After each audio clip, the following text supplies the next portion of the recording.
Allah Azza və Cəllənin 5-ci vədi qorxu və kədərdən uzaq etməkdir. Yəni, möminləri qorxu və kədərdən uzaq edən odur. Necə ki, Allah Azza və Cəllə Quran-ı Kərimdə Əhqaf surəsində buyurur ki, həqiqətən Rəbbimiz Allahdır deyib, sonra düz yolda sabit qalanlara heç bir qorxu yoxdur. Onlar qəm-qüssə görməyəcəklər.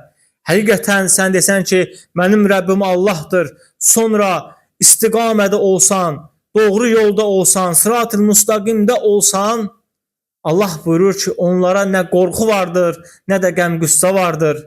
Onlar heç bir zaman kədərlənməyəcəklər. Bu Allahın bizə vədidir. Əgər bizlər Allaha həqiqi iman etsək, ona həqiqi güvənsək, ona həqiqi etibar edib arxayın olsaq, Rəbbimizi uca tutsaq, vallahi billahi Allah bizi qorxudan əmin edəcəkdir və qəm-qüssəmizi aparacaqdır. Dünyanın az sıxıntıları bizə heç nə təsir etməyəcəkdir, heç bir təsir etməyəcəkdir.